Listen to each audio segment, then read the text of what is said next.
There are so many weapons to choose from in Black Ops 6, making it a little bit difficult to know the one to use. So for today, I have for you the new top 5 meta weapons with the best classes that you should be using right now. With the first weapon being an honorable mention, we got the AK-74. For the longest time, I thought it was the AK-47. This is a very strong, hard-hitting weapon, but there is a little bit of recoil, and so that's why you don't see that many people rocking it. Compared to the other guns, this gun is pretty bouncy. Now, to reduce that bounce, we are going to be using the ported compensator. This is going to make it so the first few shots basically have no recoil. If you are playing Warzone, you typically want to add the compensator. Next up, because the overall damage range isn't that good with this weapon, we are going to be increasing that by adding the reinforced barrel, and the bolt velocity isn't as good, so that's why we're using this one over that long barrel. And then for the underbarrel, we are using the Ranger foregrip, although if you are playing on the bigger maps or you're playing Warzone, you basically want to maximize that recoil control, then I would use the vertical. It's just this gun is a little bit heavy, so this will make it feel a little bit lighter. The sights aren't that bad. You can do good with the iron sights, but if you're playing against any super sweaty enemies, the Kepler is definitely going to do a better job, although the Volhisky I actually prefer on the AK. I don't even know why I threw on the Kepler. Now for the magazine, since the fire rate isn't that fast and you're not playing super aggressive with the weapon, I found that the fast mag is a little bit more helpful than the extended mag. A lot of people by default use the extended, but the fast mag, being able to reload very quickly, does come in clutch, especially with this weapon. For the rear grip, since the ADS speed isn't that good, we are going to be using the quick draw grip. For the guns I'm like very aggressive with, I'll usually use the ergonomic grip to cut down on that slide to fire speed, but slide to fire delay. But since the ADS speed is just so chalked and you are sitting back more with this weapon, the quick draw is going to work better. And that's also why we have the combat stock, giving us a lot of flinch resistance. So if the enemy does hit any shots on us, we're going to be able to stay on target and have a higher chance of actually taking them out. And just so you guys know, if you do mix in some headshots, this will be a 3-shot kill up to 45.7 meters. I think the Model L is the only other AR that's a 3-shot kill. So this is definitely a very good weapon, but it's bouncy. So that's why we got the recoil springs. My nose is insanely itchy, but the recoil springs are going to add a good balance of vertical and horizontal recoil control, while the underbarrel just does the horizontal and the muzzle does that vertical. If you guys want to see the overall stats, there you guys go. And here's the screenshot. Now, if you guys do want to rock the 5 attachment version, I would take off the combat stock, take off the magazine, keep the quick draw grip on there, and then I would probably take off the recoil springs and rock something like this. And that being said, we will be going over a 5 attachment and an 8 attachment build for all of these guns. This next one is going to be the Model L. Not that many people rock, and I think more people should rock it, and I'm thinking maybe they just don't have a good build. You guys can see no recoil whatsoever, and my nose, oh my god. So the iron sights really aren't that good to where you have to run an optic, although if you do get to prestige 1 level 50, I believe you unlock the STG variant of the Model L. That one has some pretty clean iron sights, but just in general, I do a lot better with the Merlin reflex.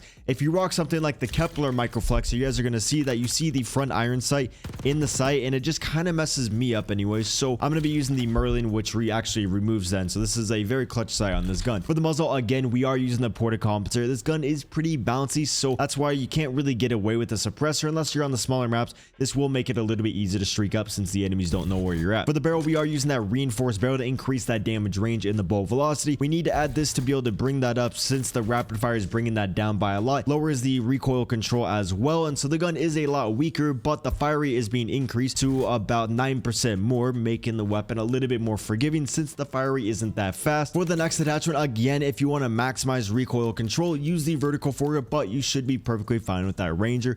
And then we are using the extended mag 1. I know since this gun does fire a little bit slower, you can get away with the fast mag, but the fast mag on this gun does actually lower the ammo count, and that's just going to get you killed. So the extended mag 1 is definitely the one that you want to rock. Now, we are using the ergonomic grip instead of the quick draw, and that's just because the ADS speed is pretty good on the weapon, and since the weapon is so overpowered, in my opinion, it's a 3-shot kill up to 46 meters with absolutely no recoil and a decent fire rate. The ergonomic is going to allow you to play aggressive since there's delays when you try to do anything in this game. That's going to help remove the delays, and then the combat stock is going to make it a little bit easier to win those gunfights at like medium and long range, although the infiltrator stock is another very good one. This is going to be the best stock if you want to maximize strafing. The strafing is going to make you a very hard target to hit, and you get more rotational aim assist.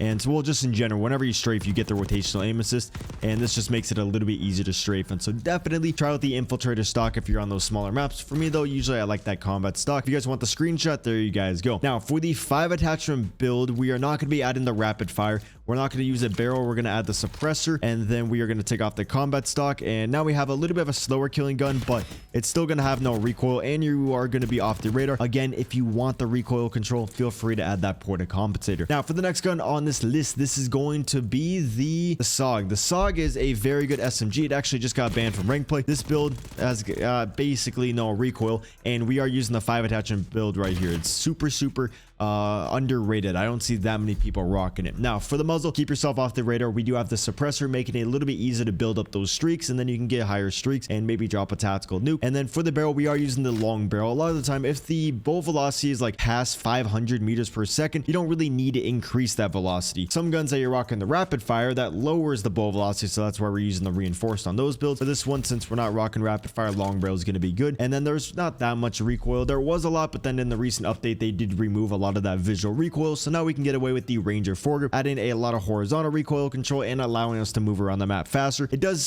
say that it only increases sprinting movement speed, but it does the tactical sprinting speed as well, making the weapon feel very light. And then since you are going to be playing aggressive with this weapon, you're going to be streaking up a lot. You don't really want to have those delays if you do need to slide or dive. This is going to cut down those delays by 50%, as well as increasing the ADS speed. And just keep in mind, your true sprint to fire speed is going to be whatever your ADS speed is, since you typically don't start firing your gun until you're fully ADS, and that ADS speed is going to be 165 milliseconds. Your sprint to fire speed of 115, that will apply if you go into a hip fire. Hopefully that makes sense. And now, since the gun is still a little bit bouncy, especially because we are not rocking a muzzle, we are going to be using the recoil springs, giving us a decent amount of horizontal and vertical recoil, overall making the weapon very easy to use. Now, you could take off the suppressor and then add a magazine, or you could take off the recoil springs, add a magazine, and then swap the suppressor out for the compensator. I like the compensator for the recoil control, since this is going to give you like a general boost. With the ported, it just cuts down on that initial recoil. And then if you guys do want the screenshot, there you guys go. Now, for the gunfighter build, that's when you can make this thing very good. We are going to be using the extended mag 1, although some maps I will do extended mag 2. Really is map specific. Overall, though, extended mag 1 should be perfectly fine. For the stock, since the straight feed speed is already very fast, we are going to be not rocking the infiltrator. We are going to go over and add the light stock, making it so the weapon is super good up close. It's going to increase that movement speed, your hip fire movement speed, and then your strafing movement speed, so you just get like a general boost to that mobility. And then I think the iron sights are great, but if you want, you can add a Kepler microflex, and that will be a good precision sight. But for me, I'd rather add the fast motion laser, since I do hip fire with this gun a lot. I'm always in the enemy's face. It's going to make it a little bit easier to hit those shots when you are hip fire, and there's a very good class right there. Now, there's a couple other variations within all these, so if you do enjoy these builds and you want to see more of them, make sure you subscribe to the channel with the noties on if you want to get notified whenever I upload the class up. So this next one is going to be the XM4. If you like this class, you got to come back and leave a like on the video. This is my favorite class in the entire game. If I'm trying to get a nuke, this is the class I'm going to be using. So we do have a suppressor on there, keeping us off the radar, again making it easy to build up that streak. These sights really aren't that good, so we're going to be using the Kepler. You can get away with like the other optics, but the Kepler to me is going to be my personal favorite. And then since the bolt velocity is already pretty good on the weapon,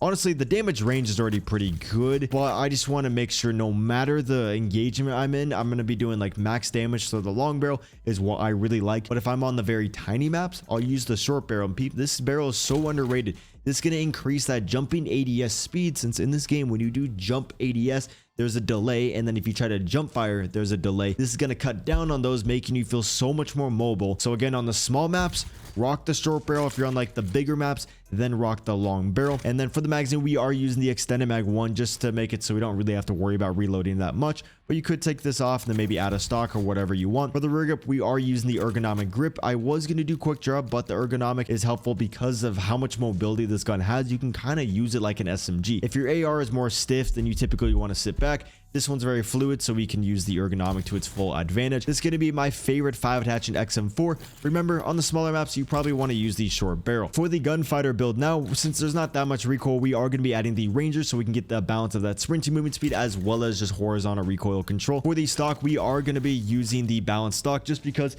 it does increase that strafing speed a lot, and this is going to increase the walking speed. Just in general, whatever type of movement you do, you're going to be able to do that a little bit faster. And then for the fire mods, we are going to be adding the the rapid fire. The rapid fire definitely is a little bit unique. It does make the weapon a little bit harder to use, so I just feel like some of you guys might not like that. You'll probably do better with the recoil spring. So to keep it simple, this is going to be my favorite 8 attachment XM4 class. But if you want like a little bit of a bonus one, we can go over to the rapid fire.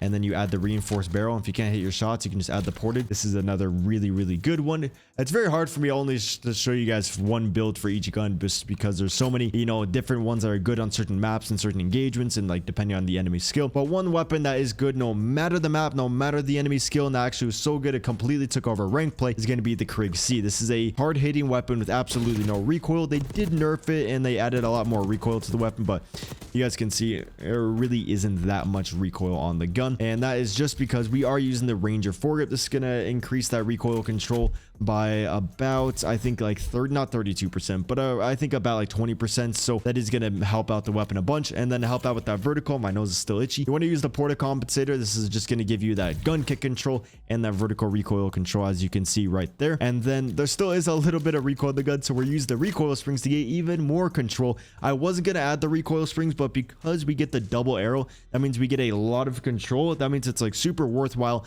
to rock the recoil springs, and this basically makes it feel like I had less recoil than before it got nerfed. And then lastly, since the ADS speed isn't that good, we're going to be using the quick draw grip, although if you do find yourself playing very aggressive, then I would definitely use that ergonomic. Now for the 8 attachment build, we are going to be going over and adding the, let's see how much bolt velocity. There's already 750 meters per second of bolt velocity, which if your AR has that much, you don't really need to increase that. So we are going to be adding the long barrel just to make it so no matter the map, you're going to be able to get that 3-shot kill across the map. But the short barrel is going to be better on the smaller maps. Like on Nuketown, the biggest engagement's like 35 meters, and this is going to still have 42 meters of effective damage range, so you'd be perfectly fine with the short barrel. And so most people play Nuketown, so I'm just going to keep the short barrel on there. And then for the magazine, we are using the extended mag 1. Again, the fast mags do lower that ammo count. And then for the stock, we are going to be adding the infiltrator stock. This just makes it so the enemies really can't hit you. It is so unbelievably enjoyable to use it with the infiltrator stock and the short barrel. You just feel like you're on cloud 9. It is absolutely insane. This is going to be my favorite gunfighter, KRIG C. Again, you could add maybe like the long barrel, and this is just going to make it so there is no damage fall off whatsoever, and that's probably a little bit better on Warzone. Now for the last build on this list, this is going to be the JACKAL. A little bit different than my other JACKAL builds. You guys can see no recoil. There is a little bit of vertical, but there's not going to be any side-to-side balance, and we have a suppressor on there, so it's going to be pretty easy to streak up, and this is definitely the best SMG in the game. So you're going to be streaking up. That's why it's helpful to add a suppressor, keeping yourself off there. But if you do want to add a muzzle, definitely use that compensator, giving you that gun kick control and the vertical recoil control. Next up, since the bolt velocity is already 530 meters per second, we're going to be adding the long barrel just to increase that damage, the effective damage range, since outside of that effective damage range, that's when the gun sucks. So now you're going to be doing about 26 damage, 4-shot kill, up to 21 meters, which is really good for an SMG. For the underbarrel, we are using the Ranger foregrip, although if you can't really hit your shot, definitely use the vertical foregrip. I see a lot of top 250 players using the vertical, and I see a lot of top 250s using the Ranger, so it really is a personal preference thing. For the magazine, we are using the extended mag 1. Since you are going to be blowing through ammo, you're never going to die with the gun, so that's going to come in clutch a bunch. But if you don't really find value from that, you can go over here, add the balance stock. The balance is super helpful in this case because it gives you double arrow for every single type of strafing in the game, and so this class right here is actually going to be statistically better, but you'll probably run out of ammo mid gunfight. And then lastly, again, we have the ergonomic grip, increase that slide to fire and that dive to fire speed, as well as giving us a little bit of ADS speed. The CQB is good if you hip fire a lot. Like if you're doing a hip fire build, then definitely use a CQB, but most of the time you are going to be ADS, so that's when the ergonomic is going to be more beneficial. Now for the 8 attachment build, for the stock, we are going to be going over and adding the balance stock, so now we can get a very overpowered weapon. And then we are going to be adding the Sturlock laser, the Strellock. I really like this because it increases the ADS, the hip fire to ADS accuracy. You can like jump around a corner and like basically have 100% accuracy before you're fully ADS, allowing you to pre-shot the enemy. So definitely a very underrated attachment. Lastly, we are going to be adding the overpressured round, so no matter the range that we're at, we basically don't need to lead our shots, and we're going to have a very slow or minimal, yep, you know what I'm saying. The damage fall off isn't going to be crazy. You guys want another very underrated build that I want to bring to the channel soon? You're going to add the rapid fire. Then we're going to be adding the reinforced barrel, then the compensator. And so this gun does have a little bit of, and then you want to take off that and add the vertical. There's going to be a decent amount of recoil on the weapon. Well, I guess not that much. It's still pretty easy. You're not going to have as much range, but like you can really eliminate the enemies fast. And I don't think I've seen a single person bring out this build so far. So I'm going to definitely make a whole dedicated video to that. If you are curious about like perks and stuff like that, usually I will just use the flat jacket, forward intel. This forward intel makes it so you have like, you can see more of the minimap, and whenever the enemies get pinged, you see where they're looking. And then Gearhead's really nice because you're going to get the blast traps over and over from the assault packs. And then Flat Jacket makes it so you don't die by nades. And then for the perk 3, I usually do like ghosts so then the enemies don't see me. If I'm on the bigger maps or medium maps, then I'll use the ninjas so they can't really sound horror me. Or you can take off forward intel and add ghosts as well. You guys can kind of see the general thing that we are doing. This is going to be my favorite secondary. With all that said, I'll see you in the next video. Deuces.